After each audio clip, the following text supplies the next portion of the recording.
الله الرحمن الرحیم باب فرض الخمس باب دې په بیان د فرضیت د خمس د مال غنیمت نه لپاره د بیت المال کله چې مجاهد جهاد وکي او د الله په فضل او کرم سره هغه فاتح او غانم شي نو کم مال چې ملاو شي نو هغه مال کې اول به خمس وخت لیکيږي فان لله خمسه ولي نو دی الله په نوم دی الله ذکر خو له تعظیم دی او مصرف محمد علیه السلام دغینه بعد هر امام چې کوم دی د خمس مالک دی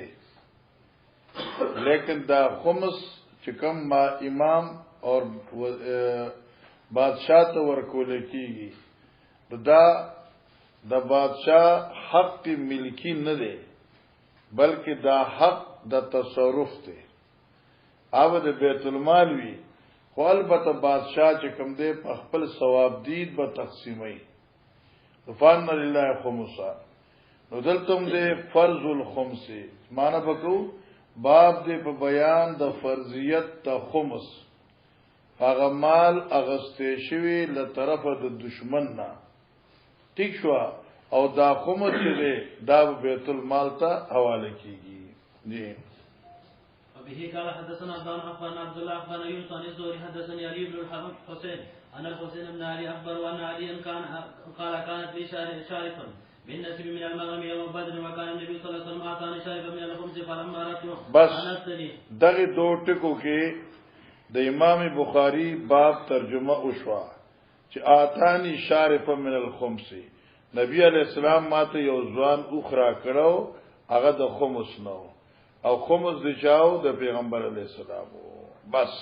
اوس نور اثرنه حدیث ته جتا ویلو فلما أردت أن أفتري بفاطمة بنت رسول الله صلى الله عليه وسلم وعدت رجلا سواء من بني كينوغا أنا أن يرتحل معي فناتي بإسخرا فعرفت أن أبيع من السبعين واستعين به في وليمة وظف بين أنا أجمل شارفي متان من الأقطاب والغرائر والحبال من الأقطاب والغرائر والحبال اوس پور چې تاسار کوم روایت ویلو نه کې دانو نو انا اجمع لشارفیه ما جمع کول لپاره د خپلو خانو متاعن سامان کم سامان من الاقطاب د کجاونا والغرائر د بورونا والحبال او د پړونا اقطاب د قطب جمع د لرګی ته وی مراد کې جاو شو او غرائر چې کوم دی دا جمع د غرارتون دا او په معنی د بورو موږ ورته غوندي وایو ٹھیک شو اول حبال یو پړي چې کوم سره ته کې جاوا یا غوندې مونږ تړي جی وشارفا منافتان الى جنب حجره رجل من انصار فرجاته حين جماعه مع جماعه فاذا شارفا قد اجبت اسلمتهما چې دغه هغه کوهانونه قبونه چو هغه غوس کړي شو او بقره خواترهما وكذلك لأسبابهما فلم أملك عيني حين رأيت ذلك منظر منهما فقلت من فعل هذا قالوا فعل حمزة بن عبد المطلب وهو في هذا البيت في شرب من الأنصار في شرب یعنی په ډلې د شرابيانو کې شربن په مجلس ته شرابو کې فانطلقت حين أدخل على النبي صلى الله عليه وسلم وعنده زيد بن حارثة فعرف النبي صلى الله عليه وسلم في وجهه الذي لقيته فقال النبي صلى الله عليه وسلم ما لك فقلت يا رسول الله ما رأيتك اليوم قد هذا حمزة ادا حمزه علی ناقتیا زیاته کو حمزه زما په شوبانه فعجبت أسلمتهما وبكر خواترهما وها هو في بيت معه شرط فدعا النبي صلى الله عليه وسلم برضائه فارتدى ثم انطلق يمشي یعنی حضرت در راوخت فرتدى نو بزان استعمال کا ثم انطلق يمشي وتبعت انا وزيد بن حارثه حتى جاء البيت الذي فيه حمزه فاستأذن فأذن لهم فإذا هو شرب فترك رسول الله صلى الله عليه وسلم يلوم حمزة فيما فعل فإذا حمزة قد سمل نشو محمرة عیناو تک کسری شوی سترګې دغه فنظر حمزة إلى رسول الله صلى الله عليه وسلم ثم صعد النظر فنظر إلى ركبتيه ثم صعد النظر إلى ركبته ثم صعد النظر فنظر إلى سرته. لكن نشي سړی چې کنه دا ضرور تاسو ثم صعد النظر فنظر إلى وجهه ثم قال حمزة هل أنتم إلا عبيد لأبي فعرف رسول الله صلى الله عليه وسلم أنه قد سمل فنكث رسول الله صلى الله عليه وسلم على كبيه القهقر فرجع نماه. وبه قال حدثنا عبد العزيز بن عبد الله حدثنا إبراهيم بن سعد عن سؤال عن ابن شهاب أخبرني عروة بن الزبير عن عائشة أم المؤمنين أخبرت أن فاطمة بنت رسول الله صلى الله عليه وسلم سألت أبا بكر الصديق بعد وفاة وردا حدیث موږ مغازیو کې ویلي دا ان والم را روان دي مختصر غو حدیث دی پسبل مختصر روایت را روان دي خالی بدیوز ان شاء الله. نو حضرت صلی الله علیه وسلم نرستو حضرت عائشہ دغه فاطمه رااله صدیق اکبر ته وی زما د پلار برخه د میراث ما تراکا. صدیق اکبر سے ور استاد والد میراث ته نه نو ته تعالی صدر کم دا ته حدیث نه درسیدل چې لا نور رسو ما ترکنا صدقه. بہرحال دغه زم داو چې زه پکې مختص یم. ها حضرت فاطمی یا خدا حدیث سره رسیدل نو لکه څنګه عاشوي او یا داو چې دا فاطمی صاحبې دا مقصدو چې زه خو د پیغمبر علی السلام لوري ما زبتنه مختص کړی شي ما او مالبه یقینا ملاو شي او کله چې ورته ملاو نشه نو حضرت فاطمی صدیق اکبر سره څوک هجران وکړ. هجران ویل کی ترک تعلق تا. اوس مسله دا چې ترک تعلق خو د دریو ورځې نه زیات شي نو ګناه دی. او دی وی چې دا ترک تعلق طبيعي وو. تیښه طبعا وو. حالانکه برسه شي لیکلي دي چې کله حضرت فاطمه بیمار شو ان صدیق اکبر راغی. حضرت علی ورتوی رضی الله عنه چې صدیق سے استا ملاقات او تپو دراغل دی. عاشی لیکلی دی حضرت فاطمی علی سے ارتوی اتحب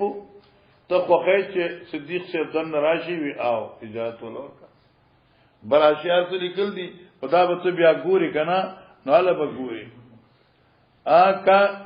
دا جمله دا واما غضب فاطمه فو امر حصل على مقتضى البشریه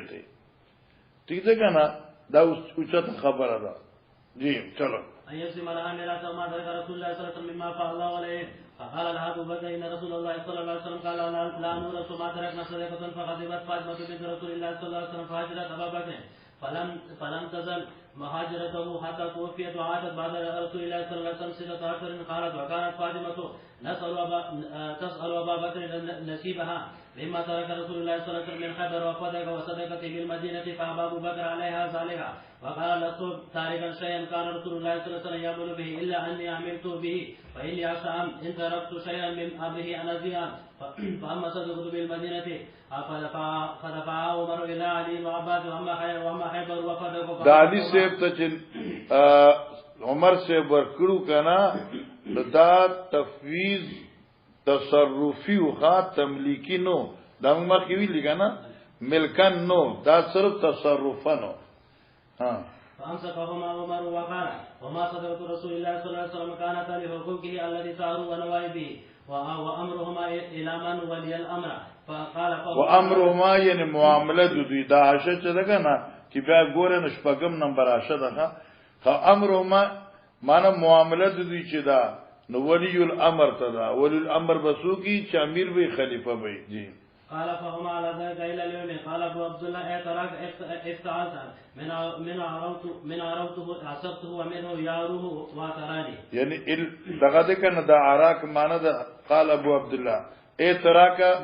د باب افتعالنا من عرفته ده او عرفته په معنی ده اصبته ده معنی رسیدل په تکلیف ومنه ياروه واعتراني تکلیف ورتور کا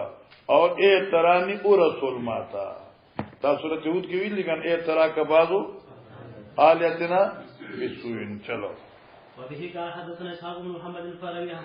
قال حدثنا مالك بن انس عن ابن شهاب عن مالك بن اوس بن حسان وقال محمد بن جبير وذكر لي ذكر من حديثه ذلك فانطلقت حتى ادخل على مالك بن يوسف فسالته عن ذلك الحديث فقال مالك بين انا جالس في آل حين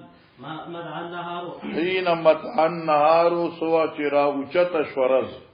اذا رسول عمر بن الخطاب قدغ وخراغ منسغ قاصد دا عمر سیب یأتینی ما سخراغ فقال ما توی عجب امیر المؤمنین عمر سیب دی غواړي فانطلقت معه حتى ادخل على عمر چې داخل شم په عمر سیب فاذا وجالس على رمال سرير چې می قتل نو د ناستو په یو کټ په باندې یو کټ باندې لیسا بینو فراش دیو داس حال کی چې د کټ او دی په منځ کې څه صادر نو امیر المؤمنین دې د ټولي دنیا بادشاہ دی او په شړ کټ باندې ناشته متکن علی وسادت من ادم تکاله ګوله په یو بالغ هغه د ادمنا د سرمنی ګوډه ورته خطلو چې فسلم علیه ثم جلسو فقال یا مال نو عمر سے مات یا مال او ذکر نمی سو مالک ابن اوسو کنا یا مال انه قدم علينا من قومك آل وبيات راغلو ما سقا استاد قومنا سکورنو والا وقد امرت فيهم برزق او ما امر کړو په حق دی کی په سلګ پیسو لګ مال رزمانا لګ ونی مال فقبض دا قبول کا او بیا لار شفقسم بینهم اوشا فقلت یا امیر المؤمنین لو امرت بی غیری کہ دا حکم کتاب پدی مال مان سوا بلتا هغه بخی عمر سے مړه خو فقبضو ایو المرء اسړیا خو وایخلا ٹھیک شو وبینما انا جالس وزناسم هند عمر سے سقا اتاو حاجب يرفع راغه د دې نوکر چنم يرفعو فقالوا هل لك في عثمان وعبد الرحمن بن عوف وزبير وسعد بن ابي وقاص اشته استازوق تیشوا اجازت ورکول کی یستاذنون چویتان اذن غواړي نو دا کو ویل د موږ شاوه مغازیو کې ویل دي فاضل لهم فدخل فسلم وجلس ثم جلس يرفع يسيرا ثم قال هل لك في علي وعباس قال نعم فدنا لهما فدخل فسلم فجلس فقال عباس يا امير المؤمنين اكتب بيني وبين هذا وهما يقتسمان فيما افاء الله على رسول من مال بني النذير فقال الرات عثمان واصحابه يا امير المؤمنين اكتب بينهما وارئ احدهما من الاخر وارئ احدهما من الاخر علی سے و عباس ددیل تسلی ورکا جنگ اخلاص کا فقال عمر تعيدكم انتكم بالله الذي باذنه تقوم السماء والارض تعيدكم یعنی تعالی قسم در کوما انشدکم بالله قسم در کوم تعالی پنوم در الله باندې جی الذي باذنه تقوم السماء والارض هل تعلمون ان رسول الله صلى الله عليه وسلم قال لا نور ما ترك صدقه يريد رسول الله صلى الله عليه وسلم نفسه وقال الرات فقد قال ذلك فاقبل عمر على علي وعباس فقال اصدقكما بالله هل تعلمون ان رسول الله صلى الله عليه وسلم قد قال ذلك قال قد قال ذلك قال عمر فاني احدثكم عن هذا الامر ان الله قد خص رسوله صلى الله عليه وسلم في هذا الفيء بشيء لم يؤتي احدا غيره ثم قال وما فعل الله على رسوله منهم فما وجدتم عليه من خير ولا ركاب ولكن الله يسلط رسله ولا من يشاء والله ولا كل شيء قدير فكان هذه خالصة لرسول الله صلى الله عليه وسلم والله ما اختازها دونكم ما اختازها دونكم ولا استأثر بها عليكم یعنی دا مال اگر چې نبی علیہ السلام څخه وو لیکن دا پیغمبر سے ځان دې پر نو خاص کړي او نو جمع کړي ځان لا او نه غوړه کړو دا مال د تاسو نه مطلب دا و چې دا خو د حضرت ملکیت وو خو هغه په غرباو مسافرو او په مجاهدینو په مقاتلو باندې لګیدا وبس حافظكم حتى بقي منها هذا المال فكان رسول الله صلى الله عليه وسلم ينفق على عهده نفقة سنة من هذا المال ثم يأخذ ما بقي فيجعله مجرى مال الله فعمل رسول الله صلى الله عليه وسلم بذلك حياته أنشدكم بالله هل تعلمون ذلك قالوا نعم ثم قال لي علي وعباس أنشدكم بالله هل تعلمان ذلك قال عمر ثم توفى الله نبيه صلى الله عليه وسلم فقال أبو بكر أنا ولي رسول الله فقبضها أبو بكر فعمل فيها بما عمل رسول الله صلى الله عليه وسلم والله يعلم انه فيها لصادق بار راشد تابع الحج ثم توفى الله ابا بكر فكنت انا ولي ابي بكر فقبضتها سنتين من امارة اعمل فيها بما عمل رسول الله صلى الله عليه وسلم بما عمل فيها ابو بكر والله يعلم إني فيها لصادق بار راشد تابع الحج ثم جئتماني تكلماني وكلمتكما واحدة وأمركما واحد جئتني يا عباس تسأل نسيبك من ابن أخيك وجعلني هذا يريد نسيب ابنتي من أبيها فقلت لكما إن رسول الله صلى الله عليه وسلم قال لن نورث ما تركنا صدقة فلما بدا لي أن أدفعه إليكما قلت إن شئتما دفعتما إليكما على أن عليكما عهد الله وميثاقه لتعلمان فيه لتعملان فيها عمل بکوي پدې کې لتعملان فيها بما عمل فيها رسول الله صلى الله عليه وسلم بما عمل فيها أبو بكر وبما عملت فيها مذ وليتها کله چې زه دې والی شم فقلت ما ادفعها إلينا فبذلك دفعتها إليكما فاصدقكم بالله هل دفعتها إليهما بذلك قال رات نعم ثم أقبل علي وعباس فقال أشهدكما بالله هل دفعتها إليكما بذلك قال نعم قال فتلتمسان مني خزان غير ذلك فوالله الذي بإذنه تقوم السماء والأرض لا أخذ فيها خزان غير ذلك فإن عجزتم عنها عجزتم عنها کتاب جدی د اختیار تصرف او دا ساتن عاجز شوي فدفعها الیا فإني أكفيكماها زبطا سلدید مشقت نخلاص کوم باب اداء الخمس من الدين دا منګه مخ کې ویلو الخمس من الايمان نو دلته وی اداء الخمس من الدين عاشق اقا زړه خبره بیا راو چتا کړه چې امام بخاری سے فرمایي چې دین ایمان اسلام مترادف دي الته من الايمان دلته خمس د دین نه دی ٹھیک شو کنه نو معنا دا شوا چې په مال غنیمت کې دا بادشاہ بیت المال ته خمس حواله کول دا د ایمان یو حصہ ده جی وبه قال حدثنا ابن نعمان حدثنا حماد عن ابي جمله الزبعي قال سمعت ابن عباس يقول قدم وفد عبد القيس فقال يا رسول الله ان هذا الحي من ربيعه بيننا وبين الكفار نذر فلسنا نسير اليك الا في شر الحرام وقلنا بامر ناخذ منه وندعو اليه من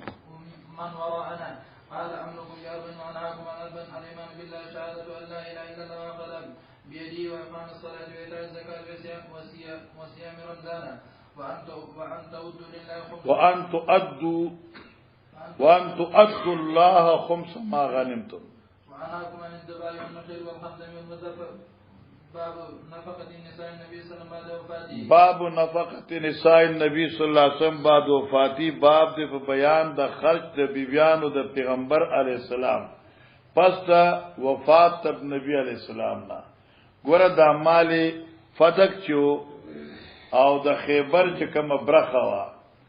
دا د پیغمبر علی السلام د بیبیانو نفقه وا او د بیت المال خرچه وا د مجاهدینو لپاره امام بخاری باب راوړه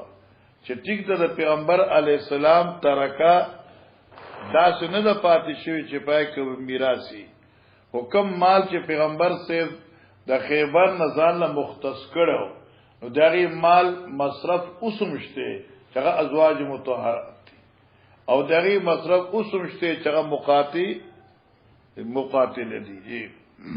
وفي قال حدثنا عبد الله بن يوسف عبرنا مالك عن ابي الزناد عن الحارج عن ابي هريره رضي الله تعالى عنه ان رسول الله صلى الله عليه وسلم قال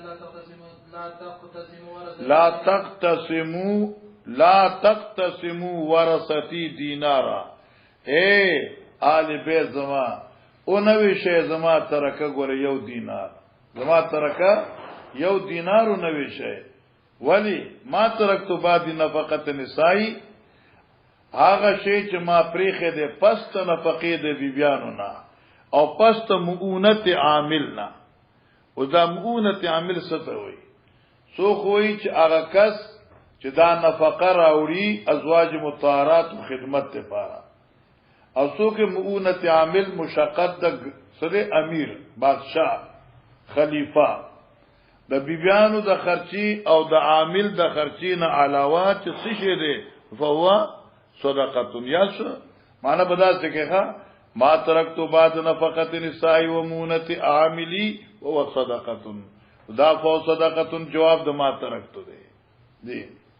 وبه قال حدثنا عبد الله بن ابي شيبه حدثنا ابو اسامه حدثنا هشام بن ابي عن عائشه رضي الله عنها قالت توفي رسول الله صلى الله عليه وسلم وما في بيت من شيء ياكل ذكر الا شطر یاکل ذو کبدن چې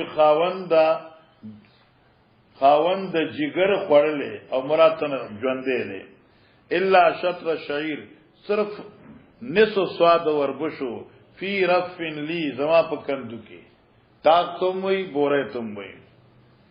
فاکلتو منو ماته خپل حتا طال علیا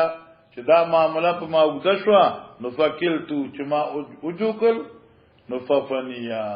او په دې موږ بویو کې باس کړو دا دې راوړو التوی چلک استحباب دې پکېل کې اذل توی چې دا کېل چوک نو برکت ختم شو نو بعض علماء چې د خوراک لپاره کېل نه ده پکار اور به دې لپاره جایز ده او دیم قول ما درته ویلو چې به دې لپاره جایز ده او د خوراک اندازه کول دې لپاره جایز ده خدا معلومول د بقایا جائز نہ ہے وفي قال حدثنا مسدد حدثنا يا عن سفيان حدثني ابو اسحاق قال سمعت عمرو بن الحارث قال ما ترك النبي صلى الله عليه وسلم الا صلاح وبادة البيضاء وارض تركه صلاح اصلها وبغلة البيضاء دلادل قچر وارضا تركها صدقه او زمکه د خیبر خیرات ما جاء في بيوت ازواج النبي صلى الله عليه وسلم وما نسب من البيوت اليهن وقول الله تعالى وقرن في بيوتكن ولا تدخلوا بيوت النبي الا يؤذن لكم. ګوره امام بخاری مزاج ډیر ناشنا او ډیر عجیب دی او د دې د باریکیان ډیر ناشنا دي. مقصد دا شو چې د پیغمبر علی السلام خو ترکنه د پاتې شوی هغه کورونه چې د نبی علی السلام نو دغه د چاو امام بخاری وی چې هغه د ازواج نبیو زکه اوس چې څومره روایت برازي نو دیو تقریبا دا یو مخ نیم مخ دا او آنے والا مخ تقریبا متعدد روایت په پدې کې ذکر کړي چې د کورونو نسبت بیبیانو ته شوی دی دا کورونه د بیبیانو دا کورونه د بیبیانو دا کورونه د بیبیانو ٹھیک شو نو اوله خبره باب ما جاء فی بیوت ازواج النبی صلی الله علیه وسلم باب دې په بیان د روایتو کې چې نسبت ته بیوت ازواج مطهرات ته شوی دی ٹھیک شو خا وما نسب من البيوت اليهن او باب دې په بیان د حدیثونو چې نسبت ته بیوت چاته شوی دی بیبیانو ته او دارنګه دا قول د باری تعالی وقرن فی بیوتکن نو نسبت ته کور دوی ته وشو ولا تدخلوا بيوت النبي کور د نبی ته اشاره وشو الا يؤذن لكم جی ابي قال حدثنا عبان بن موسى محمد قال اخبرنا عبد الله اخبرنا معمر ويونس عن الزهري اخبرنا عبيد الله بن عبد الله بن عتبة بن مسعود عن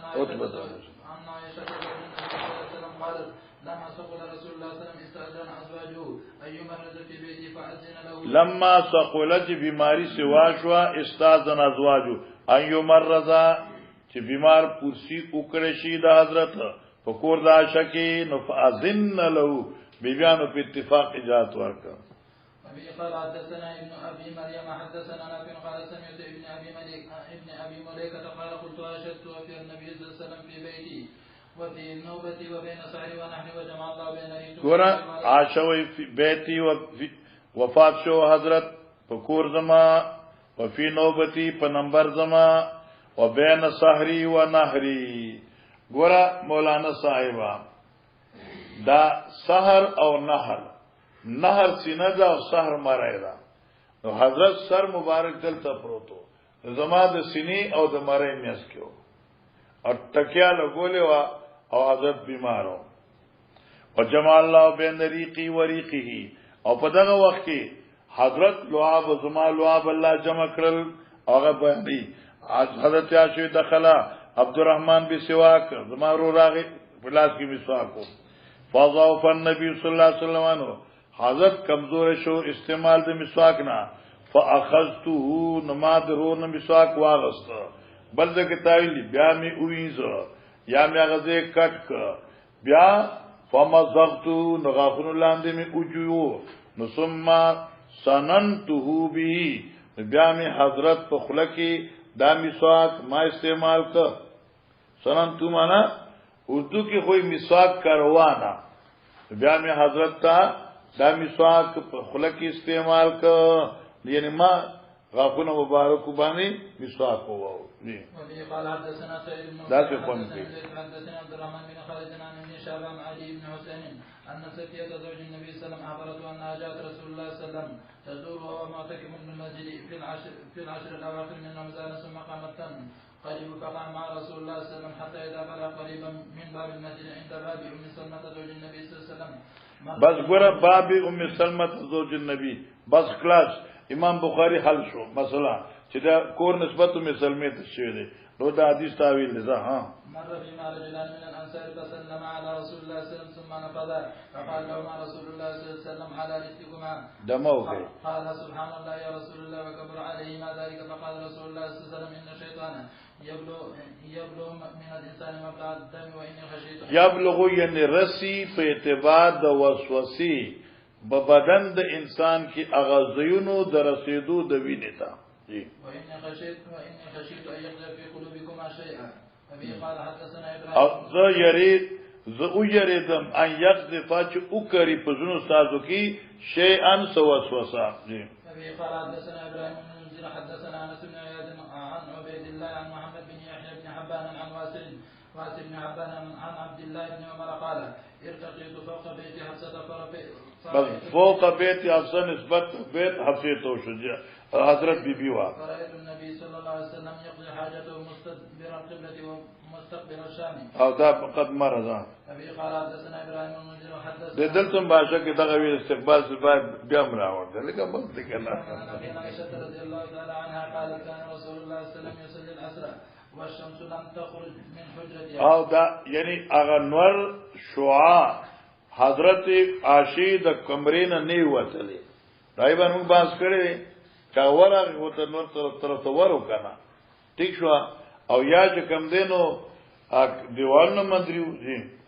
ابي قال حدثنا موسى بن اسماعيل حدثنا جويرة عن عبد الله قال قام النبي صلى الله عليه وسلم خطيبا فاشار انه مسكن عائشة رضي الله تعالى عنها فقالت هنا الفتنة ثلاث من حيث يطلق بس ګورا دې ته غوځ کېدا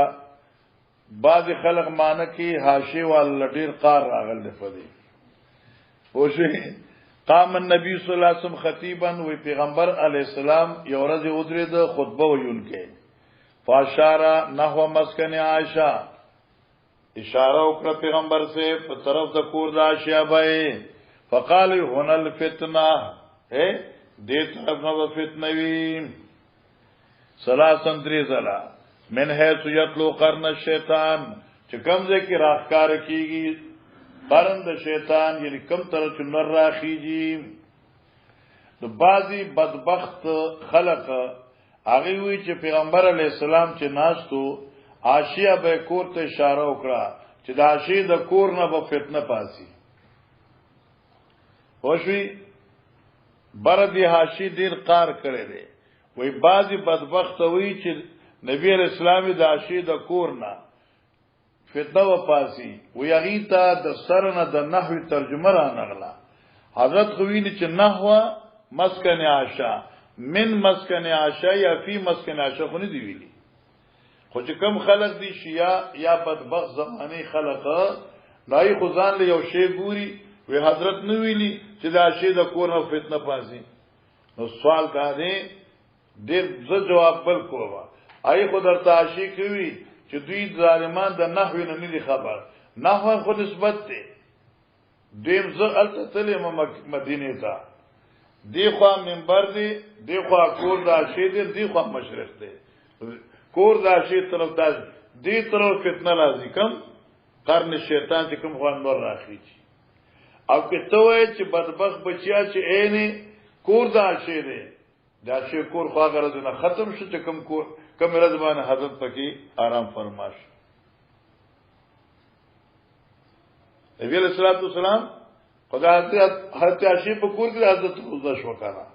د بیا خو د نبی علیہ السلام مسکن پاتې شغه د حضرت مسکن شه د حضرت مسکن نه فتنه را پاسه ده دیر پر نحوی نه مراد جهاد ته جی. أبي قال حدثنا عبد الله بن يوسف أخبرنا مالك عن عبد الله بن أبي بكر عن عمرة بنت عبد الرحمن أن عائشة زوج النبي صلى الله عليه وسلم أخبرتها أن رسول الله صلى الله عليه وسلم كان عندها وأنها سمعت صوت إنسان. دوی یو دیو ناصابه حضرت عائشہ आवाज واورید د یو انسان یستاذن فی بیت حفصه لکه حفصی دروازه ټکولا فقلت ما یا رسول الله هزار رجل یستاذن فی بیتک سوکرا استا پکور تا یعنی اجازه غواړي تاسو ولار شه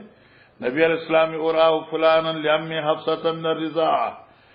حضرت عائشہ توی پریګدا زما دا ګمان دی چې د حفصی تر رضای وراغلی او دا ټک دی غی دی بیا فرمایل ان الرضاعه تحرم ما يحرم من الولاده یا ولادته رضاعت حرامي هغه نشتی چې کوم بنسب حرامي شوی دی جی. ما ذكر من دين النبي صلى الله عليه وسلم وصحابه سيف وقره وخاتمه وما استعمل الخلفاء بعد من ذلك ما ګوره دې ځکه یو څو مسلې دي. اوله مسله باب ما ذکر من دين النبي صلی الله علیه وسلم باب دې بیان دغه سیز هغه روایت چې پای کې ذکر د صغری د پیغمبر علیه السلام دی دا اوس راځي وعصاه امصاد پیغمبر علیه السلام دا مخکې تیر شوی دی وسیفی او تورد نبی علیہ السلام راضی وقضه هغه پیاله د پیغمبر سیب چې کوم کې وبس کړي وخاتمه او ګوتې د پیغمبر علیہ السلام دا بوزل تراشی ومستعمل الخلفاء بعده من ذالک او ذکر داغه سيزونو چې کوم خلفاء پس حضرت نے استعمال کړو نو خاتم استعمال کړو او قده او سیف استعمال کړو ٹھیک شو مما لم تذکر داغه سینه چې نه ذکر کړی شوی قسمته دغه ویش ومن شعره ونعله وانیته او ذکر د وختو د پیغمبر پاک پڼو د پیغمبر پاک اغلوخي د پیغمبر اسلام مما شرک فی اصحابه وغيرهم او صحابه کرام او غیر صحابونا پس وفات نبی علیہ السلام په دې کې صحابون شریکو او تابعین استعمال کر دے نورم استعمال کر دے جی. اس بدے صرف دین سلور ذکر کی پر سلور روایتوں کی پر لپسے حدثني ابي عن سمامه عن انس ان ابا بكر لما استجاب فاسو الى البحرين وكتب له هذا الكتاب وختمه یعنی ابا بکر چې کله خلیفہ شو باسو الى البحرين انس بحرین تولېګا او خطه ولیکا نسل ورکا هذا الكتاب وختمه بخاتم النبي صلى الله عليه وسلم او مور لگاو په مور د نبی علیہ السلام ثابت شو اوله مسله خاتم نبی او استعمال د خاتم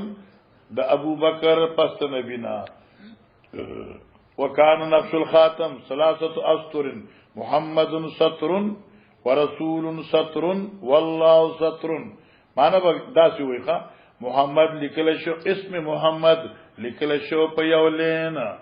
او صفت د محمد چې رسول دی دا لیکل شو په دویم لین او اسم جلالت رب العالمین چې الله دی دا لیکل شو په بل لین یا ابي قال حدثنا عبد الله بن محمد حدثنا محمد بن عبد الله الاسلي حدثنا ابن طهمان قال اخرج الينا انس عليه اخرج الینا انس علین جرداوین انس بار کړی موږ دی پارا دو پنی د پیغمبر سے زړی جرداوین زړی جرداوین د جرد نه دی او څه جرد مرد چې بالکل خالی یعنی داسی چې ویختتی الوتیو چې ویختتی والوتل نو معنی زړی وی او دویم لهما قبالان یغید پر دو نتونو نتوه دو نتا فیضانون مرتخلقوی فحدثنی ثابت البنانی بعدو عن انس انهما نعلم نبی صلی اللہ علیہ وسلم چلو ابي قال حدثنا محمد بن بشار حدثنا عبد الله حدثنا امام حميد بن هلال عن ابي برده قال اخرجت الینا عائشة کساء ملبدا را بار کړی ورځ مونږ ته عائشہ بای کسان یو صادر الحمدلله ملبدن دبل کړه شوی ملبد د تلبید نه دی جزاك الله وزوجك الله تعالى صالحة مطيعة حسينة وجميلة عاملة وعالمة وعقيلة ووقيلة وعقال قديم جی کسان ملبدن یعنی صادر ملبد بھی ڈبل کر شوی نو سو کوئی چې دا ټوکری لګیدل مرسوک معنی د ملبد معنی کی پیوند لګل شوی پیوند کړی شوی نو یو طریقه دا چې باز زنانه چې ګندون کوي کنه اګه دا دې شلیدل دی او دې باندې بل کپڑا کی دی به وګړي دا ملبد شي یا دا صادر دا چې ډبل جوړ کړی شو وقالت فی هذا نوزع روح النبی صلی الله علیه وسلم په دې کې حضرت مبارک روح وکړی شو وذا سليمان بن حمید عن ابي بردتا اخرجت الينا عائشه ازارا غليظا يولن تبل مما يصنع باليمن چې په یمن کې جوړیږي وکساء من هذه التي تدون الملبده او صادر دا صادرنا چې تاسو ولنو مخله ملبد یعنی دبل جی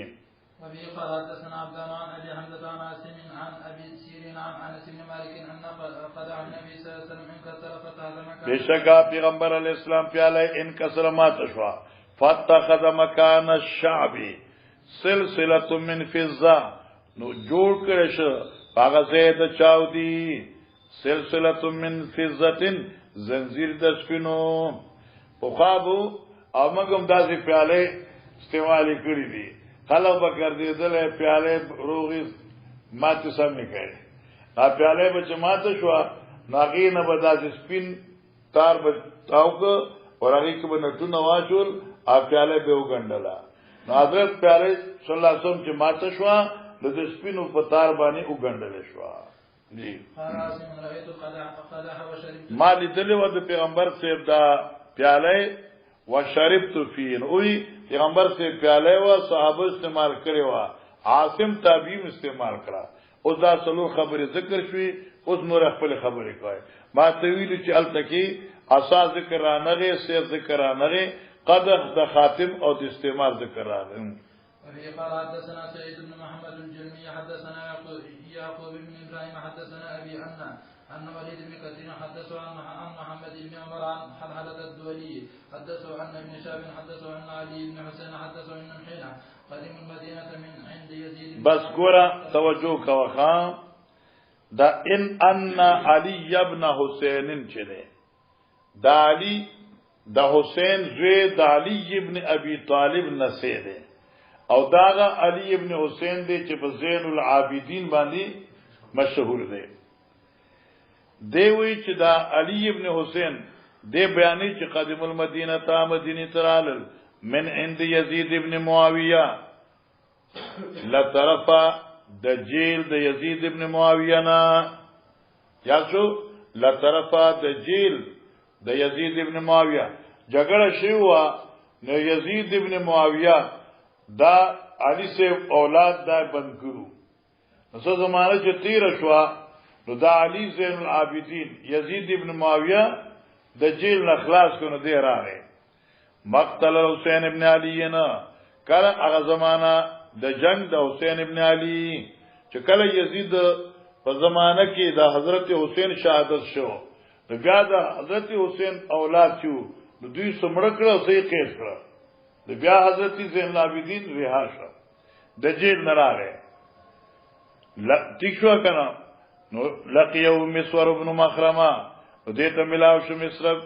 مسور ابن مخرمه نو فقال نو دې مسور ورته وی لو دی علی ابن حسین تا حل لك الی من حاجه تا ما تاسو ضرورت تکه څه خدمت وینو ویل شي تامرنی بیا ما تامرکا فقلت له علي ابن حسين ماته لا زماته ضرورت نشته فقال مسور راتوي هل انت مؤتي سيف رسول الله صلى الله عليه وسلم الت سيف ذکر راغه اته مال راک انکه ترد نبی علیہ السلام زین العابدین ته مسور ابن مخرمه وی چې دا څوک چې دا ترد نبی چې تاسو غدا مال راکا زکه چې ماته یره د چې بنو امیه خو جیل ته بوتله او جنگونم در سره وکړه کې دې چې سبا در باندې حمله وکي او دا د نویوسی او دا مال راکا زما دې په ځان برلاړ شي لیکن ما نو سوتره نه اخلي او کتاب د پکار بیا در کوم خو مال راکې نو حضرت زین العابدین ولګی دا او د نبی علیہ الصلوۃ والسلام توره چوا مسور ابن مخرمه صحابي ته ورکړه دی وی ورا فینی اقاف زیریکم ان یغلبک القوم علیه غالب بشدا قوم امیہ علی پدی توری باندې تانه واغلی ویم الله او زما دی په الله قسمی لئن اعطیتنی کی چرته دا تور مال راکی لا یخلص الی ابدا نشی برسه دی توری ته سوک پر لاس نږدې نکی ورتا حتا تبلغ نفسی تردی چې دا کس ورسی زما نفس تا زما روح تا سو یمنو مان بسوګوا نخلی ٹھیک شو کنه ان علی ابن ابي طالب بیاوی چې ان علی ابن استاد لیک خبر ته کوم وای علی ابن حسین ته استاد لیک خبر کوم علی ابن ابي طالب خطب بنت ابي جهل پیغام لګلو د کوی دنه جویریه وا یا جمیله وا پوښکنه علا فاطمه تستاب نیا فاطمی باندې فسمعت رسول الله صلی الله علیه وسلم یخطب الناس ما وعد نبی علیہ السلام نے تقریر کا خلق تو فی ذلک کلام منبری هذا فدی منبر وانا یومئذ لمختلم او زبد غرض بان زوانما فقال النبي پاک ان فاطمه مني وانا فوج انا تخوف او فاطمه زما د بدن ټوکړه ده او زیریګم ان توفتن فی دینها چې چرې په دې سوګواد کړی شي نو فوج د غیرت د دې باندې په دین کې ابتلا راشي مبتلا بکړی شي ٹھیک تو امتحان براشي ثم ذکر سیرن له بیا نبی علیہ السلام د خپل یو زوم ذکر وکړو من عبد شمس چغسو ابو العاص فاسنا علی فی مصارتی پسرغنه رشتہ کی ور تعریف کړو ٹھیک شو لکه موږ مخوی لیکنه چا کوم وادي کړی وی هغه ټول پورا کړی وی حالات تسنی فصدق نبی پاک حدثنی خبر را سره کړی وا فصدقنی رشتہ وی ووعدنی وعده را سره کړی وا ووفالی نو پورا کړه دلته چې ما خلاصو وی مکه ته زم قرضی ورکوم بیا برازم اسلام به قبلو هغه څه وکړل وای نی لستو حرم حلالا نبی اسلام ز حرام نیما حرامون کې د حلال او نه حلالون کې د حرامو مانس مالولور زینا باور کړی وا خوشي دانه چې ما حلال حرام کړو یا حرام می حلال کړو دا د الله کارو ولکن والله لا تجتمع بنت رسول الله یا داسوا لستو حرم حلالا معنا علیلا دیم واد کول جایز دی توجه کا علیلا دیم واد جایز دی لستو حرم حلالا ذ حلال نه حرامم ولا احل حراما او نه حرام حلالوم خو اصل کی ویم درتا کی علی واد کوي او دی کی یو په دې تو نوري خدا ابو جال لربا نراولی دا سی وای او دی کی علی یو په دې دو نوري وځګنا خود ابو جال لربا نګوري په دې کور کې ٹھیک شو غنا ها والله لا تجتم بنت رسول الله وبنت عدو الله بدا قال حدثنا قتيبة حدثنا سفيان عن محمد بن سوقة منذر عن ابن الحنيفة قال لو كان علي ذاكرا عثمان ذكر غورا دا عن ابن الحنيفة نه حنفیه دام د دې نوم چې د محمد دې د زوی د علي سیب دی او دا حنفیه د علي سیب بل بیبي نوم دی ها اوس دې کې یو خبره واوره چې دا محمد ابن حنفیه وای چې زما د پلار علي سیب او د عثمان په منځ کې دشمنی نه و دا حدیث یاد کړه او چې چا د خپل بخاری د کشف پیراخ کړي ځکه شیعاګان وی چې د علي او د عثمان دوی دشمنی و نو دا محمد ابن حنفیه وی چې زما د پلار او د عثمان په منځ کې څه اختلاف نو وقت دی باندې اوس قصه ذکر کړي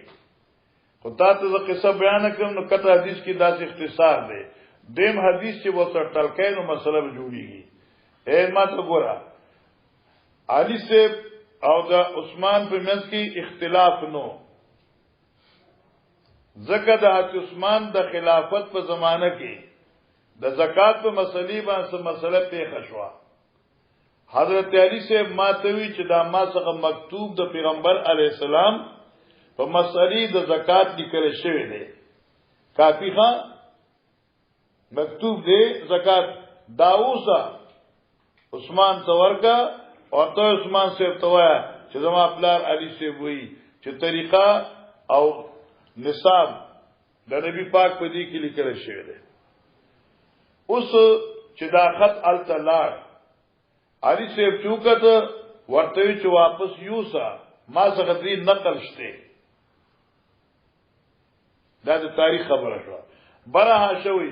علی صاحب چې دا خط واپس کړو دی لپاره چې دا استغفر عثمان چې خط واپس کړ دی دی لپاره چې دا عثمان صاحب ته د دې خط علم په بل طریقې سره حاصل شو. مثلا حل شو قضی دا جماعت څوک دې باندې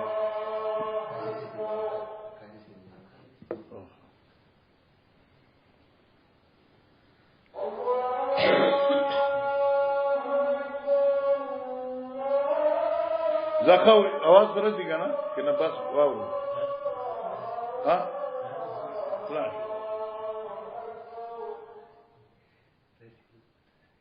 ها زخه دوام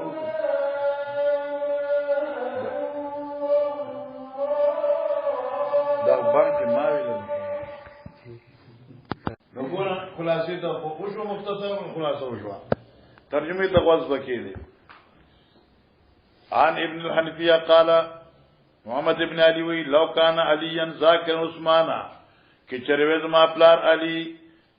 ذکر کون کے د عثمان په بدای سرا ٹھیک شو نو ذکرو یوم جاءو ناسن زما پلار با د عثمان بدی ذکر کړي وا یوم پاغرز جاءو ناسن چراغ زما پلار ته خلق فشکاو سعات عثمان اغي شکایت کو زما پلار ته دا عاملانو د عثمان رضی الله تعالی عنہ او رال د عثمان عاملان گورنران چې دي نو داخل دي.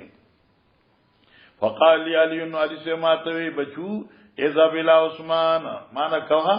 اذهب بهذا الكتاب الى عثمان مقدر کا یو ساز ما طاقت عثمان تا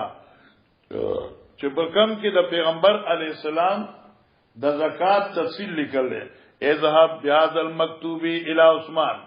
دا مکتوب عثمان ته وسا فاخبروا خبر ورکا انها دا مکتوب چې دی لیکل شوی دی صدقه رسول الله صلی الله علیه وسلم هغه تفصیل د زکات د پیغمبر علی السلام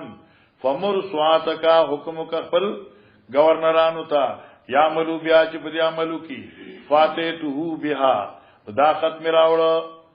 دی عثمان ته. فقال عثمان راتوي اغنها عنا سمانا اغنها عنا بے پروا کا تو منگلرا دی کا پہنا بے پروا اگنا تو منگلا دی خطنا حاشوی ولی حاشوی ولی عثمان سیبتا خبر علم حاصل شو. فضل باری عثمان سخا د دې خط نقل موجودو لکه رسول حدیث کرا دي ها وی فاتحه بیالیان ما دا خط واپس علی سے تراوړ فاخبرت ما خبر ورک فقال ما تزا ها ہے سو اخذتا چې کم زنه دا غستوال تکیدا. شیخ القران پنځپیر رحم الله څخه طلب یو چنه راغی رمبه راوړ جی کم ځای کېدم تر چادر کړو امیر هغه لور بخاری وکنه ذا ہے سو اخذتا چې چرته د خطا غسل تکیدا. قال حمید حدثنا سفیان حدثنا محمد بن سوقا قاسمیت منذر الثوری عن ابن حنیفیہ قال ارسلنی ابي ودکتو سوی ولګرم زما پلار ماته خذ هذا الكتاب بچا دا خط واخلا فذهب الى عثمان دا خط عثمان ته وسا فإن في امر النبي صلى الله عليه وسلم في الصدقه دې کې حکم د پیغمبر اسلام دی په باب د صدقه. جی باب الدليل على ان الخمس لنوائب رسول الله صلى الله عليه وسلم والمساكين وإحسان النبي صلى الله عليه وسلم على الصفة والأرامل حين سألت فاطمة وشكت إليه التهن ورها أن يختمها من السبي فوكلها إلى الله. بس باب دې په بیان د دې خبره الدلیل علی ان الخمس لنوائب رسول الله صلی الله علیه وسلم مصرف د خمس دی نائبان د پیغمبر علیہ السلام دی معنا شو چې دا خمس د هر نائب دی هم ملکن نه څنګه تصرفا والمساکین مصرف غریبانان دی وایثار النبی صلی الله علیه وسلم او بل باب د باب دیم جزء او غره کول د پیغمبر علیہ السلام آل صفتی آل صفا والارامل او کندی حین سألته فاطمه بس کله چې سوال وکړه حضرت نه فاطمه وشکت الیه الطهن والرها او شکایت وکړه خپل پلار ته الطهن د اورکولو د واخ د دانو ورها او د میچنی رها میچن شو الطهن اورکول شو ای یخدمها من السبی فاطمی خادم را کماتا جنہیں کنا د قیدنونا فوکلها الی الله حضرت صلی اللہ علیہ وسلم دلور معاملہ اللہ تعالی کرا معلوم شو چې بیت المال مال مصرف آل صفا و ارامل مساکین جی. وبه قال حدثنا بدر بن محمد اخبرنا شعبة اخبرنا الحكم قال سمعت ابن ابي ليلى حدثنا علي ان فاطمه اشتكت ما تلك من الرحم ما تفهم فبلغ ان رسول الله صلى الله عليه وسلم اتي بسبع فاتته فتصلوا خادما فلم توافقه فذكر موافقت هناك فاطمی پلاس حضرت کور کے نو فجاء النبي صلى الله عليه وسلم فذكر ذلك عائشة له فأتانا وقد دخل مزاجنا فذهبنا لنقوم قال على مكانكما حتى وجد حضرت زمنگا دوارو پمنس کی ناستا علی سی وجدت برد قدم علی صدری دا حضرت تخپو سوروار زما په سینو محسوس شو. فقال على أدلكما على خير مما سألتماه إن أخذتما مزاجكما فقدر الله 34 واحمد الله واحمد 33 وسبها 33 فإن ذلك خير لكما مما سألتماه. باب قول الله تعالى وأن لله خمس وللرسول يعني للرسول قسم ذلك. اس گورا امام بخاری وی دا قول دا باری تعالی فان لله خمسو الله لدی دی غنیمت خمس اس دا خمس ولی رسوله لدی اس دی رسول تا دا نسبت ملکی شوی دی نوی نا یعنی للرسول قسم ذالکا لپاد رسول ویشل دی پینزمی دی مانا غنیمت با پینزه زیکای سلور بخپلی سی واخلی یو با حضرت تفریقی دی چی دی بخپلی خوخی پا مصارف و خرچ دی. قال رسول الله صلى الله عليه وسلم انما انا قاسم وخازن والله يؤتي یعنی انما انا قاسم زویشون کے خزانو ما جمع کون کے ما اللہ ورکون کرے قربان. وبه قال حدثنا ابو الوليد حدثنا شعبة عن سليمان بن منصور وقتادة سمعه سالم بن ابي الجعد عن جابر بن عبد الله قال ولد لرجل من الانصار غلاما فاراد يسمي ایک منٹ قال شعبة یو سړی انصاری زوی پیدا شو فاراد یسمی یهودی ارادو که چایل نوم کی دی محمد سے تو قال شعبة في حديث منصور وی ان الانصاریہ قال حملت على عنقي اور روایت وی ما دا معشوم په غار اوچت کا فاتحت به النبي صلی الله علیه وسلم پیغمبر علیہ السلام څخه براوست. وفي حديث سليمان ولد له غلام شعبہ وی دې صحابي زوی پیدا شو فاراد یسمیه محمدن او اراده وکړه چې نومي محمد کی دی. نبی علیہ السلام سمو بسمی ولا تکنو بکنیتی ابي القاسم هو ځانتا ٹھیک شو کنه اسم محمد خلش ہے فإني انما جعلت قاسما او ز قاسم زکه ما چې اقسم بینکم تاسو مې کې تقسیم کوم تقسیم د معلوم کوم نو تقسیم د علم کوما دوی تقسیم کوم. وقال حسین بوست قاسما روایت حسین کرا دی نبی علیہ السلام قاسم لے گل شیما اقسم بینکم جی ویسان دیا رضا. وقال عمرو اخبرنا شعبة قال سمعت سالما عن جابر أراد أن يسميه القاسم فقال النبي صلى الله عليه وسلم سموا باسم ولا تكن بكنيته به. قال حدثنا محمد بن يوسف حدثنا سفيان عن الأعمش عن سامي بن أبي عن جابر بن عبد الله الأنصاري قال ولد لرجل منا غلاما فسماه القاسم فقالت الأنصار لا نكنيك أبا القاسم ولا نعيبك الأنصار ورته لا نكنيك أبا القاسم تاخذان القاسم زویل بقاسم نم کی خود وګوره خیال کوم بتا فقاسم نم مکننا کو ولا ننعمك عینا او من بستا پدی خبر استرگی نه یخو کا خاطر جمع ساتا تب خوشحالی جماعت خلا بالقاسم ہوئی من در چرتے بچری بونو فاطر نبی صلی اللہ علیہ وسلم نبی پاک سخرائے یا رسول اللہ ولد لی غلام فسمیت قاسما فقالت الانصار لا نکنیک بالقاسم ولا ننعمك عینا استاد سرگا بپدی نخوگو او نبسرو نبی علیہ السلام احسنت الانصار خوی انصار تاسو معنی دی ویلی چې زما کنیت بنای دی نمسوار خو خبر او کنه بیا فرمایل تسمو باسمي ولا تكنوا بكنيتي فانما انا قاسم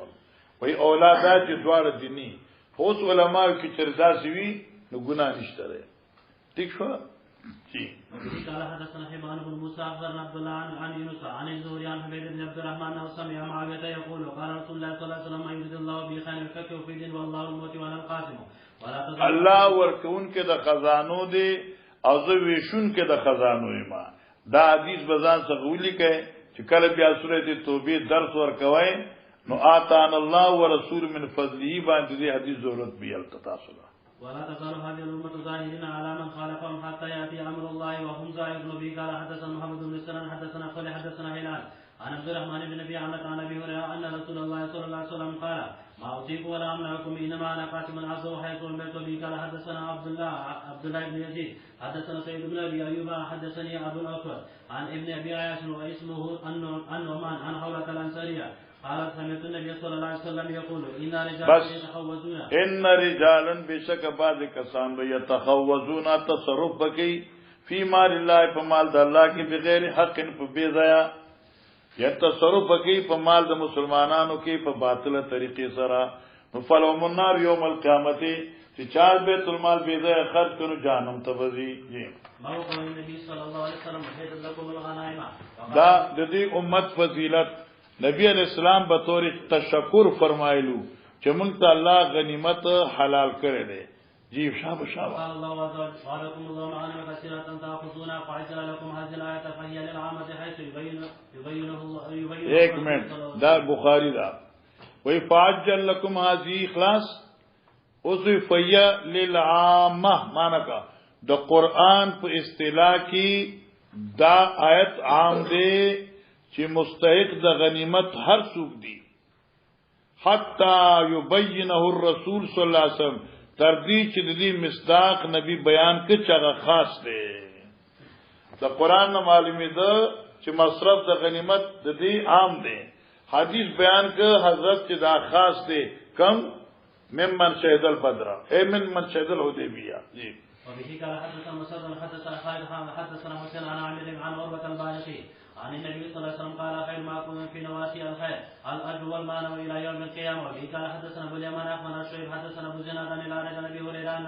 رسول الله صلى الله عليه وسلم قال اذا هلك كسرى فلا كسرى بعد واذا هلك كسرى فلا كسرى بعد والذي نفسي بيده لتنفق ان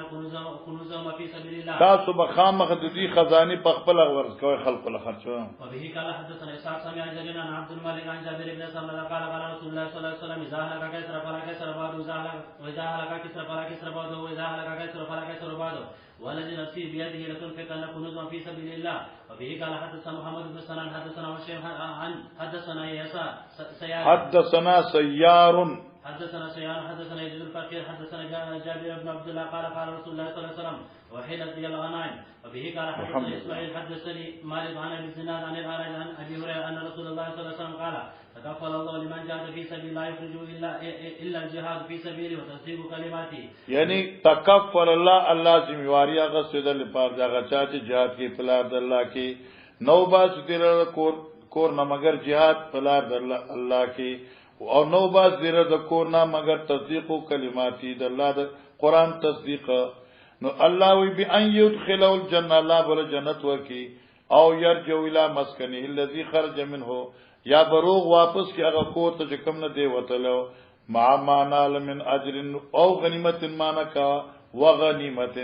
سره د دې نه چې د حاصل کړي اجرونه د دنیا او د غنیمتونو یې وبه قال حدثنا محمد بن الله حدثنا ابن المبارك عن معمر عن حمام بن منبه عن ابي هريره قال قال النبي صلى الله عليه وسلم غزا نبی من الانبیاء په جهاد ارادي باندې یو پیغمبر د پیغمبرانو ناستا حاشیوی چې یوشع ابن نون علیه السلام رواه حاکم فی کتابه فقال لقوم ندي خپل قوم ته چې ما طلب هغه سوچيات ته چې بالکل فارغ البال وي څنګه قوم ته وی چې لا يتبعني رجل نبذ ما سره په دې مرګ جهاد کې د مرګ چا په تور رجل هغه سره ملکه بوزایم راتن چې دی کویدن کړی وي یا ډوله کوترا وشتي وي ډوله داخله مال شي د بوزي د یو خدي یعنی کوته راوي ډوله به وهو يريد ان يبني بها او دې راځي چې ور سره یو ځای شپه تیر کی ولما يبني بها اولاد شپه ني تیر کړي نو ما سره زنده راځي ځکه چې تصور په ټول پکور کې پروتي ولا حدن بنا بيوتن او نه درازي ما سره په شرکت کې هغه سره چې کندري تیار کړی وي ولم يرفع سقوفا چتونه پنیا چولی مکان جوړ کړي کندري تیار دي او چت لا پاتې دي او دې بچت پاتې باندې دیوال خراب کړ ها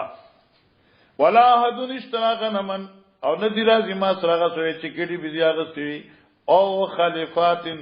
یا او خبلار به او ينتظر ولادا او د انتظار کې دغه د بچو راوړلو بيزا اغسته دا ګډ اغسته دا اوخه اغسته دا هغه بلار بيدي او دې جدا بلنګي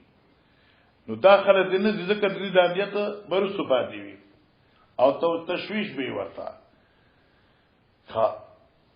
فغدا دې جهات الالف دنان القريه دې نږدې شو کلی ته صلات الله سے په وخت مزما زګر او قریب من ذال کیاته تنزي فقال للشمس دې ورتوي انك ماموره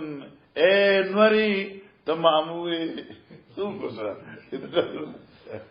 اے نوری ته ماموره په خطو کو زیدو باندې وانا مامور از مامور په جهاد باندې امام ٹھیک شو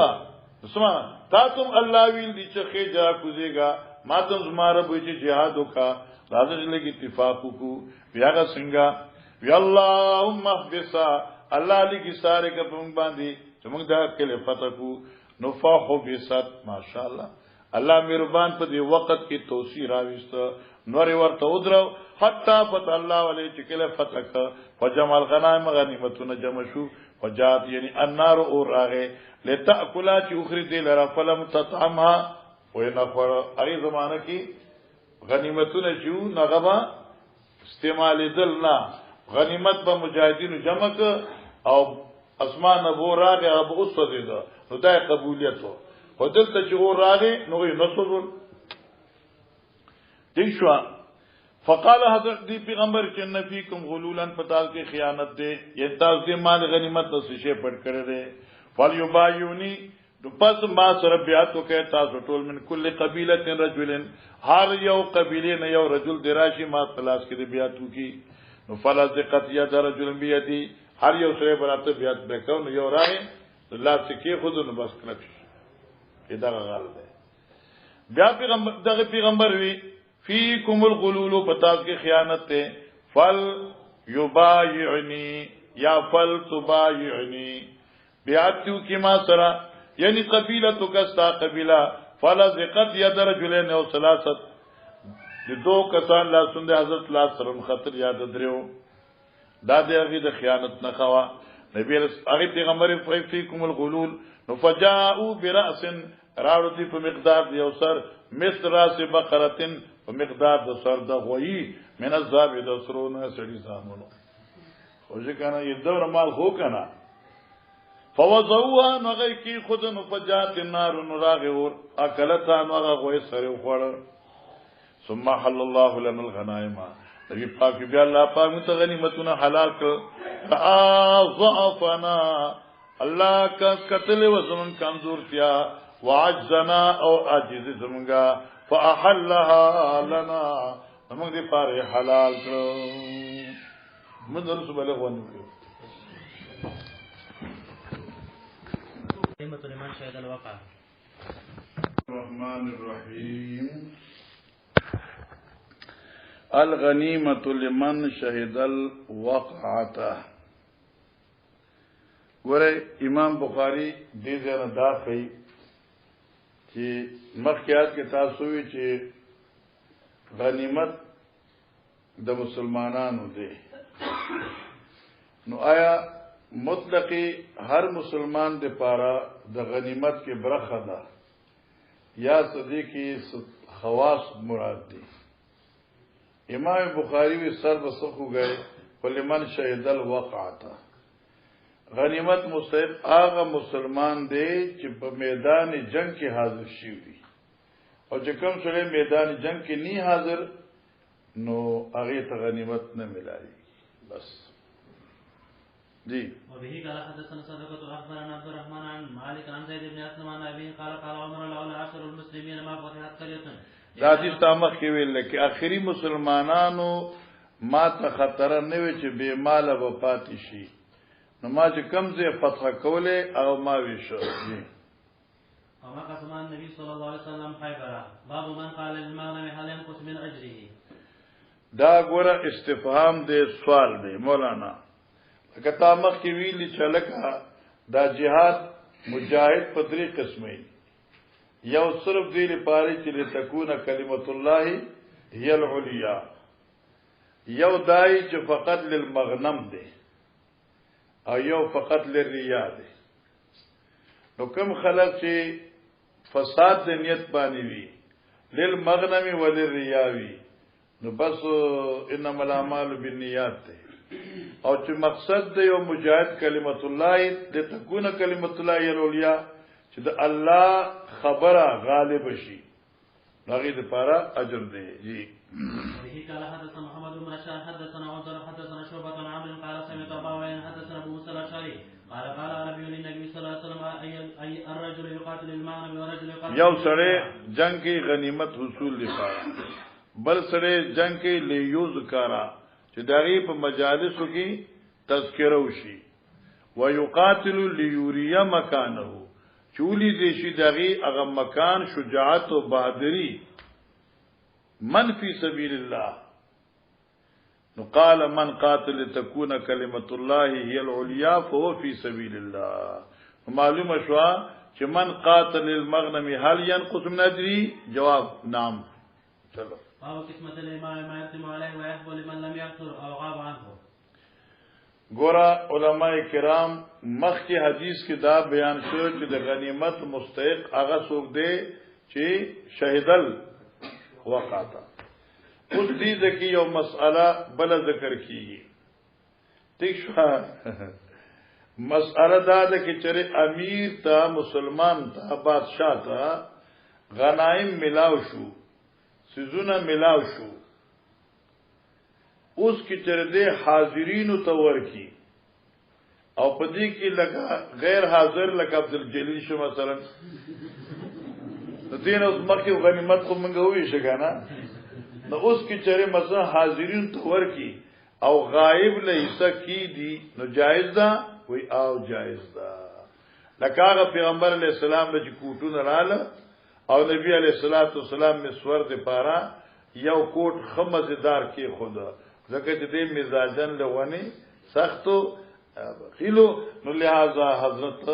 پیچ دې لبره خبر کوم چې دې بیا خپل خبرې نگی جی. وبه قال حدثنا عبد الله بن عبد الوهاب حدثنا حماد بن جيران ايوب عن عبد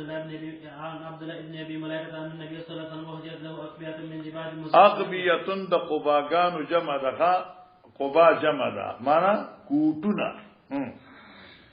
من دیباجن درخمنا مزرره بالذهب معنی به بٹن کړي شو په سرو سره فقسمها في ناس من اصحابه وعزل منها واحدا او یو ترنا کوټ یو ته جدا کړو لمحرمه ابن نوفل تا فجاء وما هو ابنه المسور بن مخرمه فجاء راغدا مسور په داس حال کې چې وسره زوی وو چې نوم مسور ابن مخرمه وو اوس مخکې ذکر تیر شو. فقام على الماء فقالوا لي فسمع النبي صلى الله عليه وسلم نو دې مخرمه خپل زوی مسور ته ادعوه لي حضرت आवाज وکړي ته مال پاره هغه आवाज وکړي راشي الله دې مخې ویلي ته څنګه تاسو په څنګه आवाज وکم خو حضرت دنه نواوریدل نو په خپل راځي. فاخذ قبان فتلقوا به وسبلوا بأزراره یک منٹ نو اخذ قبان نو قبای واغستا فتلقاه به نو استقبالک د محرمه پدی کوټ سره واستقبلوا بأزراره او مخامخ کی ورته هغه غاړه چې بٹن پکې د سرو لګیدلو حضرت داسې ګوره قبای واسه دا غاړه د بٹن ورته داسې ګوره دا تعالی داخله ده ګوره تعالی داخله ده هغه چې کوم ظاهر بٹن وی هغه ورته ښکارا کوي. فقال ابا المسور خبات هذا لك يا ابا المسور خبات هذا لك وكان في خلقه شدة الاخر. ولد عن ايوب وقال حاتم بن وردان حدثنا ايوب عن ابن ابي ملائكه عن المسور بن مخرمه قال قدمت على النبي صلى الله عليه وسلم ابيض تابع الله عن ابن ابي ملائكه ومن كيف قسم النبي صلى الله عليه وسلم قريده والنذير وما اتى من ذلك في نوائبه. ګوره محترمه مکرمه مشرفه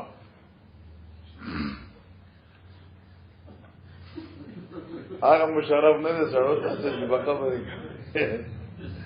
ها هر څه چې په پتا حکومت کوي کړ دې کنه خان دې څه لپاره خو یا بدو خیر اگر کړي ساتلی وای. پیغمبر علیه الصلاۃ والسلام چې کله مکې نه مدینه منورې ته راغی توجه کرنا چا نو مدینه منوره کې مهاجر د انصار چې هغه خپل باغونو کې نبی علیہ الصلوۃ والسلام د پاره یو اونا دو نه درې هر چا خپل د خوخي مطابق حضرت ته خپل باغ کې یو اونا مقرر کړه. دې زما په دې باغ کې داونه بستاسي دې میوه بستاسي دا بستاسي په دې ترتیب سره دارنګي مهاجرین ته دوی پکې برخه ورکړي. توجه ہے کله چې خیبر فتح شو نو دوه خبرې نبی علیہ السلام وکړي. یو دا مهاجرین او د انصارو په منځ کې چې دا باغونه خو مونږ ته ملاو شو تاسو مهاجرین له برخه ورکړي دي یا خدا سے کوم لکه موږ لا چې کوم باغونه ملاو شو نستاسو هم پکی صدا او مهاجرین تو می صدا. یو صورت دیم صورت دادی چې دی کې فقط مهاجرین ته ورکم تاسو لنا انصار الله خو چې تاسو کوم برخه مهاجر ته ورکړي هغه تاسو ته واپس شي تاسو خپل ملکیت واپس شي او دوی ته دینه مزور کما کم یو تاسو خو خوای په الله پیغمبر دا خوږي چې جګړه ختم شي زمونږ ملکیت مونږ ته واپس شي او مونږ به دې کې برخه وانه خلو دا غي تور د پدې رضا شو. دیمه خبره چې کله حضرت خیبر فتح ک پیغمبر علیہ السلام ته باغات ملاو شو چان سواری چې نبی علیہ السلام لا خپل باغ کې کجوري ورکړې وي اونې حضرت ته واپس ورکړي چې دا واخله خلاص اوس راغی کیفا قسم النبی صلی الله علیه وسلم قریظه والنذیر نبی علیہ الصلوۃ والسلام باغونه د قریظه او د نذیر څنګه ویشلو وما اعطى من ذلك في نوائبه او هغه چې ورکړو حضرت صلی الله علیه وسلم دی باغونه فی نوائبه په خپل ضرورتو کې حوادث او ضرورتو کې قربان. وبه قال حدثنا سليمان بن ابي الاصل حدثنا مولانا عن ابي قال سمعت انس بن مالك يقول كان الرجل يجعل النبي صلى الله عليه وسلم نخلاته حتى و یو سره یجل نبی صلی الله علیه وسلم نخلات حضرت تفاره کجوري ور مقرر کړی حتى افتتح قريظه والنذير وكان بعد ذلك او نبی اسلام پس فتح قريظه نذيرنا يرد عليهم واپس کولی اغي منصارتا دغی نخلات جی برکت غازی بس ته دا مخ ډیر ګران حدیث ته